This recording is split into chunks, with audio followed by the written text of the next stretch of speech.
मुझा सोना अज ॾींहं ताईं इस्लाम ज़िंदा मज़हब आहे। मौजज़ा इस्लाम जी इस्लाम जा त काबतुल्लाह शरीफ में हल्त मतो हेॾे था पखी आहिनि, कबूतर आहिनि, हरम शरीफ जा कबूतर आहिनि। सॼे हरम शरीफ में एतिरा आहिनि जो लखनि जी तइदाद में थी वेंदा। उथंदा त झुड़ वांगुरु थी वेंदो इन मज़ा। मगर कंहिं कबूतरनि जी कतार खे या कबूतरनि जे टोले खे इहा ताक़त न आहे त काबतुल्लाह शरीफ जे मथां उॾणु। हिन पासे रहो, हिन पासे रहो, हीअं फिरंदा पिया तव्हां जहाजनि सगुर ॾिठो हूंदो तन खां शायदि वठी मुंहिंजा सोना। हरम शरीफ में काबतुल्लाह शरीफ में अमन जेको फरमायो रब्बुल इज़्ज़त सो हिन अमन पंहिंजे अखियुनि सां हे बानो ज़ईफ़ ॾिसी आयो आहे। मुंहिंजा सोना हरम शरीफ जी ख़बर बग़ड़नि खे बि आहे। महबूब खे सुञाण वारा बग़ड़ बि आहिनि। माण्हू बग़ड़नि खां बि चटनि उहे अंधा आहिनि। मुंहिंजा सोना हिकिड़े शख़्स खे हदीस शरीफ में तफ़सीर शरीफ में आयो आहे रूहुल बयान में हिकिड़े शख़्स खे ॾिठाऊं त बाब इब्राहिम जे ॿाहिरां घिटीअ में ज़मीन हेठि ॻियूं पई वञे, लहंदो पियो वञे हेठि ज़मीन में। ख़ल्क़ चे गॾु थी विया, सभु चवनि तुब तुब तुबह कर तोबह कर तोबह कर। तोबह त घणी पर न पई माफ़ी मिले, लहंदो पियो वञे हेठि। जॾहिं सीने वटि पहुतो तॾहिं पोइ चवंसि त बेअदब का ॻाल्हि त कर, ॾोह कहिड़ो कयो थिए बदबख़्त। चई मिली मां ॾोह ॿियो कोई कोन कयो आहे, हरम शरीफ जा 2 कबूतर मां कोई खाधा आहिनि। उन में तो मूंखे रब्बुल आलमीन ज़मीन में ॾिसो। ओ मुंहिंजा सुहिणा, हिन अखियुनि ॾिठी शायदि थो कयां अंदरि हरम शरीफ में।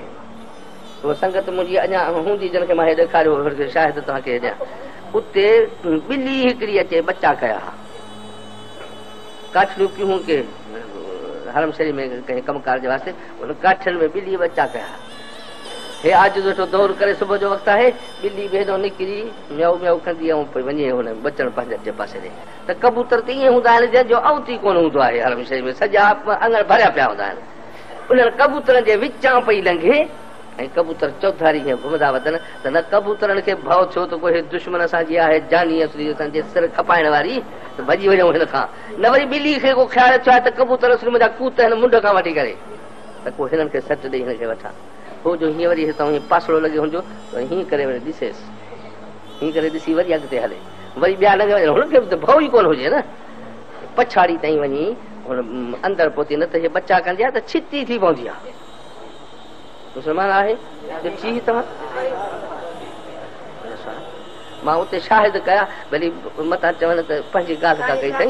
मुंहिंजा सुहिणा मां त ॾिसी छॾियो आहे हाणे ॿिली आहे की न हे कबूतरनि जी ज़ाल आहे। न पुछे न पुछे।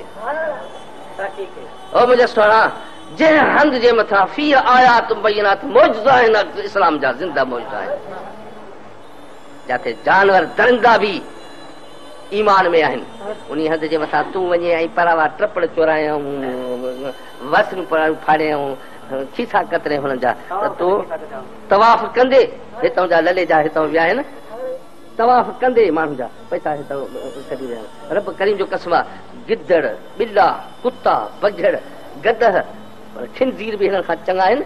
हे इन्हनि खां बि बदतरीन मख़लूक़ात आहे जेके हुते बेअदबी जे वास्ते वञनि था पिया।